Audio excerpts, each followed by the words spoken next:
I'm Annie Dwyer. I'm going to have to start off with saying this. I work for a congresswoman. I'm her spokesperson. I'm here in my personal capacity. I'm not here on anything related to her or her office. So these are things you have to say when you are a communications director. So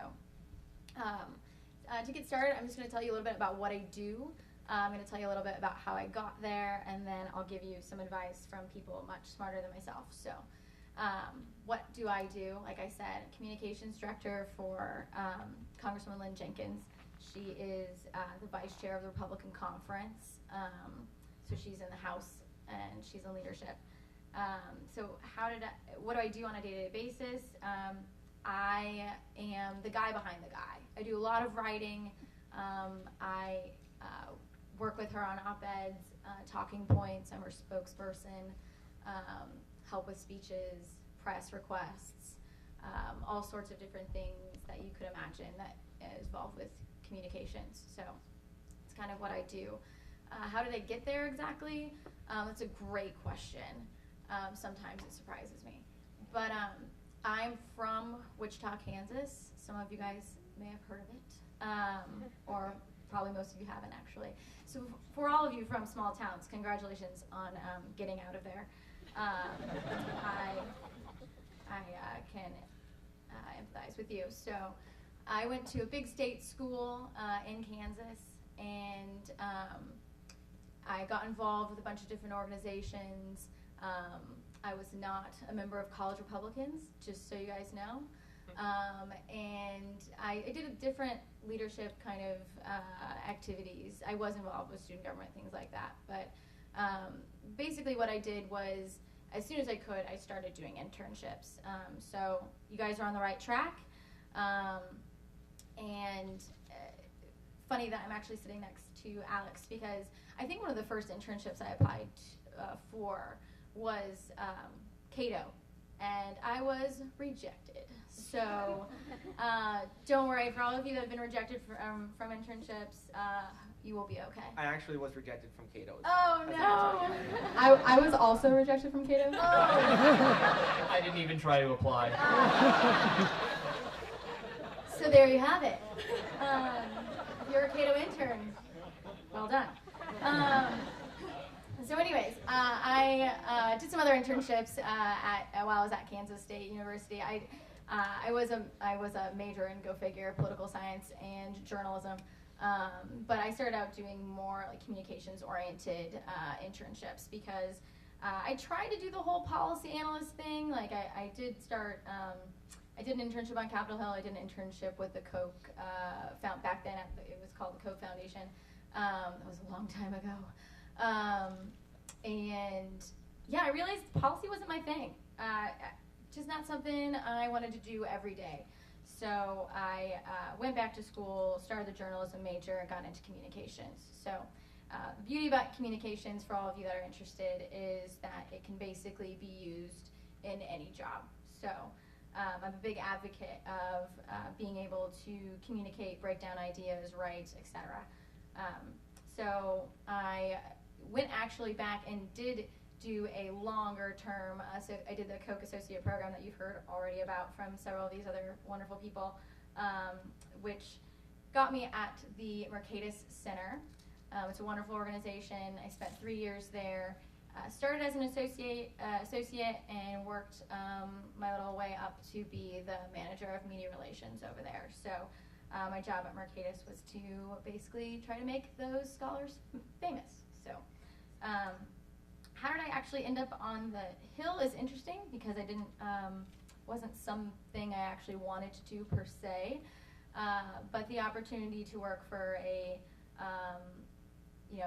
good leader from my home state that I agree with on a good portion of issues arose, and it was one of those things where it actually was like a friend of a friend who threw my name in the hat, and it wasn't something I was looking for at the time, but about 2 weeks later I had the job. So that was a little bit of a stroke of luck, and so I know that that's not exactly helpful for you, but be nice to your friends. Sometimes they'll throw you a bone and it might actually work out. So that's kind of how I got to the Hill. I do want to talk a little bit about kind of working on the Hill for those that are interested. It can be a very, how do I say this, frustrating place, if you could imagine that. It's a very interesting group of people. It's a very small network. It can open a ton of doors for you, just simply by virtue of being in the Beltway. Most folks in this town either worked on the Hill, later worked with someone who worked on the Hill, lived with someone who worked on the Hill, or just has interacted in some way, shape, or form with them. So by default, it's a really great place to network. It's very fluid. People come and go all the time, from policy organizations to trade groups to nonprofits, other think tanks, the Hill, and back to like private sector too. So it's a kind of for lack of a better word, revolving door. But it is a very interesting opportunity, which is basically why I took it. So if you're interested in working on the Hill, there's a couple things that you can do, I think, to really help with your chances. So the first thing is whatever connection that you have to, like, specifically if you wanted to work for a member of Congress, Senate, or House side, is to take wherever you went to school, whatever your home state is, whatever connections you have to different actual states, take those and use those. Get in touch with the folks that represent those areas. So for me, I'm from Kansas, so naturally I'm now in a Kansas office. You don't have to stay in that office, but it's a good first move to get to wherever you want to go. Whether you want to work on a committee later, lots of folks start in personal offices. So that's a really good first step. Ways to find those people.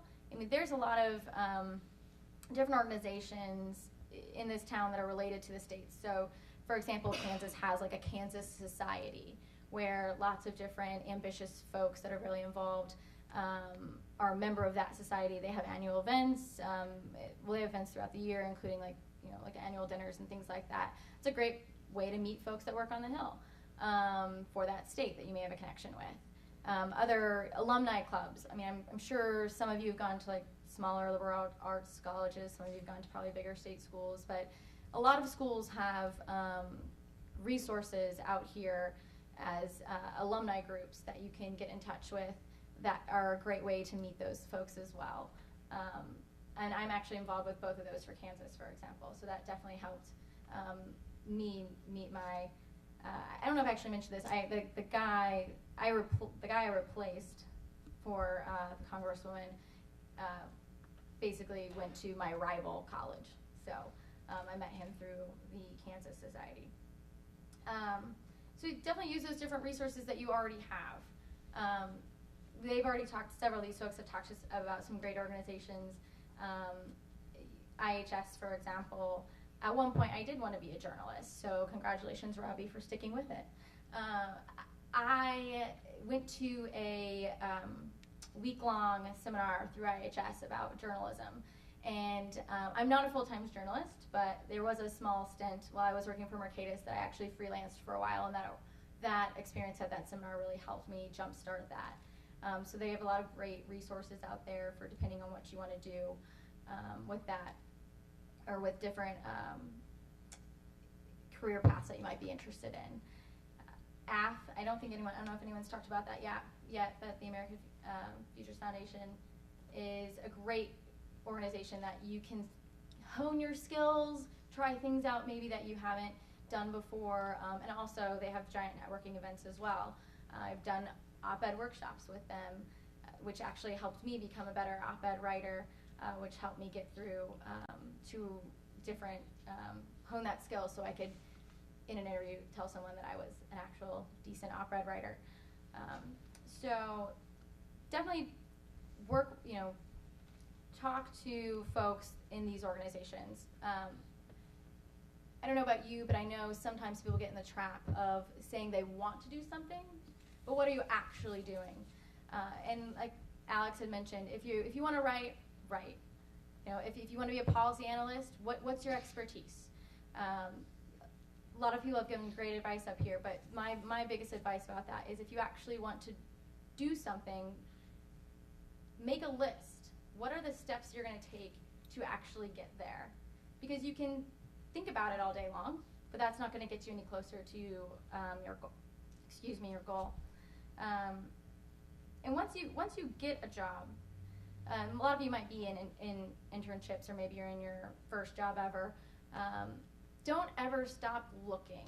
That's probably some of the best advice that I've gotten, which is never stop looking for that dream job. Always be interviewing. It doesn't matter if you actually want to leave your job or not. Interviewing is excellent practice. It's something, and you'll never know who you're going to meet. You'll never know what you'll discover in that interview that you may actually end up wanting to take that job. But it's great practice. And you'll make great contacts even if you don't take the job that you're interviewing for because you're not really interested. It's just something that you're doing to improve your skills. They might be someone you call up in 6 months or a year and talk to them about maybe a different opportunity. So never stop looking for what you want to do next. What's that next opportunity? And I think Alex mentioned this as well, but there are a lot of egos in this town. As you can imagine, people are very ambitious. You don't get out here because you're a wallflower and because you're not a talented person. Everyone in this room is very talented, ambitious, I'm sure. Don't be that guy or girl. Engage in conversation, disagree with people, argue, do it respectfully. You will learn something, and that's very important. You don't want to have the reputation of being the disagreeable jerk. People remember that. Be remembered as someone who is engaging, respectful, and likable. That's a big part of networking. If people don't like you, they're not going to want to help you. And in addition to that, be helpful to other people. Sure, you may not be like a CEO of a company. You may not, run any kind of program that you're going to be able to actually help people get jobs yet. But you can connect people. Be the connector. Be that person that you can say, oh, well, you're looking into this? Well, I know somebody at this organization, they're not maybe the vice president or anything like that, but maybe they can direct you in the right route. I remember once I had a friend that was looking for a job on the Hill and in a specific office, and he was interviewing for a much higher up position, but I knew the staff assistant. And so what I did was I wrote a little recommendation, sent it over to my friend who was a staff assistant, and I said, hey, I know you're not really in the position to do anything about this, but if you don't mind passing this off to your hiring manager or your legislative director, my friend's a great person, so here you go. And the guy got the job, not because of my recommendation, I'm sure, but the guy that got the job remembered that, and he's a really great friend of mine now. So be helpful, and don't ever stop learning. I'm sure a lot of you in this audience are looking to go to grad school or law school or get your PhD or anything like that. You don't actually have to do that. It's something that, I feel like it's something you get to this point in your life where you're like, am I going to be qualified if I don't?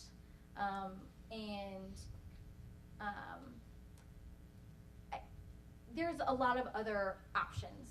There's online classes to learn how to do things. Have your friends teach you. There's you could take a class at a community college. Think about what you want to do before you make that jump, before you make that investment. Because there's a lot of folks out there who don't have advanced degrees that do great things. And not only is it a resource, it is a resource commitment, so not only monetarily but also time. So it is something to consider. There are other options than going to grad school that may be better worth your time. So I think I'm getting the cut off, so I'm gonna stop talking.